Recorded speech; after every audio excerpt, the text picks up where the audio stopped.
Hi folks, John O'Leary from Horse Problems Australia, and welcome to this week's podcast, which is part 2 of Shy Horses.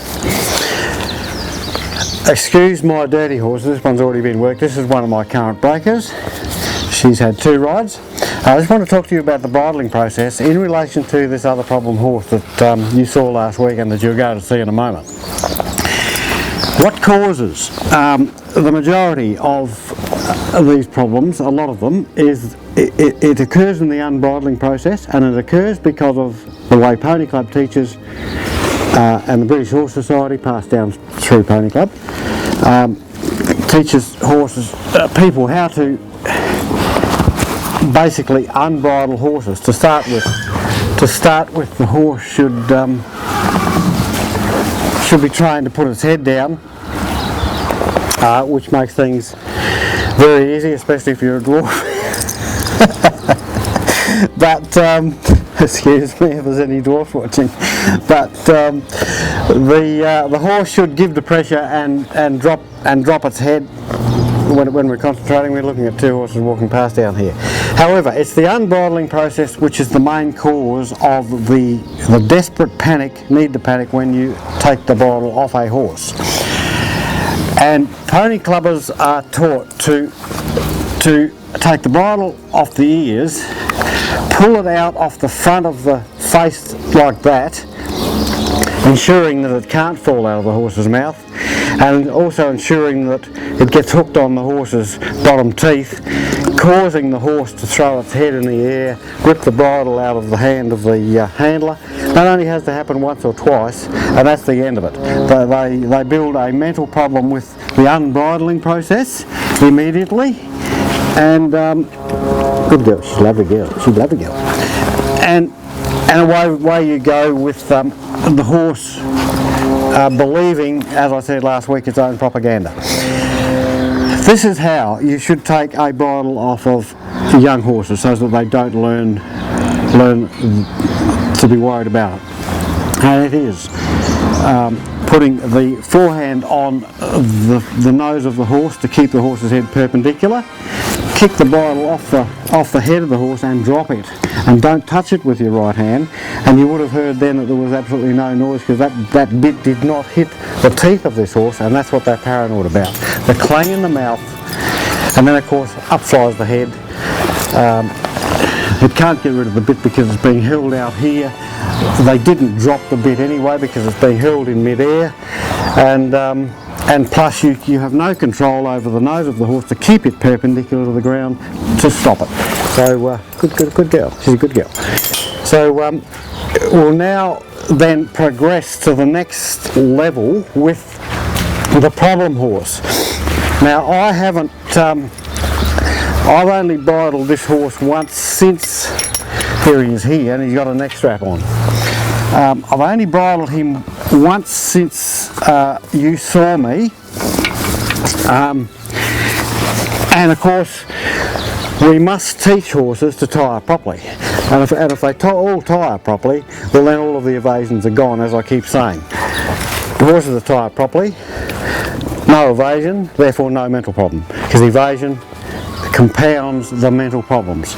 Now I'm going to attempt to, and I've got this bridle large. The other trick about this is that I have chosen a bit that is very thin to use on this horse for the bridling process and unbridling process, because I can tell that this horse doesn't open his mouth very wide either, and so they're all different. But you get these horses who can't open their mouths too wide, and this is one of them, which also will compound the problem. So the big thick bits are no good for trying to fix this horse. But if we can prove to him that he can't get away, and if he has a pullback, good boy, he's a good boy, and he can only go to the end of the rope, then he is going to give in. Good boy, he's a lovely boy, oh yes, he's a lovely boy. He's going to be able to be bridled more and more and more because of the belief. If he believes in the system, he's going to forget the mental problems, and that's what it is. It's about getting them to be able to believe it. Notice I've got this massively big, that doesn't matter. However, to unbridle this horse is a nightmare indeed. far worse than the bridling process of what you saw last week. And so that's our next problem, to try and unbridle this horse successfully without him rearing to the clouds and throwing both front feet and flinging the bit across the yard, which he does on every occasion. And whoever played with this horse previous to the owner that's got this horse, he caused it, because the horse that I had here also previously had the same problem. So, having taught the horse to tie up, you can then simulate taking the bridle off and institute some natural horsemanship. He's a good boy. Over a period of time, good boy. Or as I am going to do and have to do, bite the bullet, because people can't afford to have horses with me for months. So now this is the first time I've tried this here. Good boy, he's a lovely boy, he's a lovely boy, yes he is. He's a lovely boy, he's a lovely boy. Whoa, good boy, he's a good boy, he's a good boy. Good boy. Okay, now that's number one, first cab off the rank.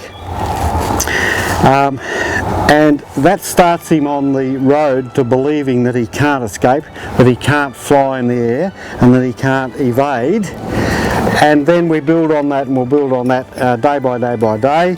And in the end, because he cannot evade, good boy, he's a lovely boy, he will lose his fear. Come here. Good boy. Now this, good boy. This is putting a bridle on already.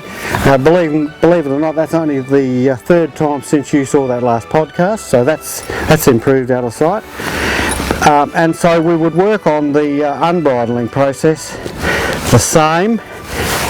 He's a good boy. He's also starting to drop his head down, you'll notice, because he does know he's tied up and that he can't get in the air. That's working on his mind too, and that will help us, hopefully. Good boy, he's a lovely boy, he's a lovely boy. Yes he is. He's a lovely boy, word. Good boy, he's a lovely boy, word. Good boy. Good boy. Now that time, I stayed with him and persevered with him and bit the bullet on danger, reading him of course, and still had the bridle behind his ears, but then put it over completely normally. He's a lovely boy. And and we still succeeded as per normal, because he had reached the end of the rope and he couldn't go any further, and he's now stopped pulling back. And so the message is, teach your horses to tie up properly, institute other ways of teaching horses control and to give through leg restraints and things like that, to take out the panic and the fight and the escape and the flight from fear. That will decrease the mental problems. Then go to tying up, providing the horse knows it can't pull back anymore. Then you can work on the real mental problem, and they will give in. Good boy, he's a lovely boy. So we won't have to do part 3 of this one, because I think we've proven the point on a very difficult horse. Unfortunately I couldn't show you that in the round yard with him rearing and striking, because I didn't want to make him regress, because I could see progress coming. But just take it from me, he was flying, he was leaping in the air and throwing the front feet and throwing the bridle across the yard, as they do. Either been bashed in the head, ear twitched, or quite possibly unbridled incorrectly with the Pony Club system of unbridling horses, which is incorrect. Catch you next week.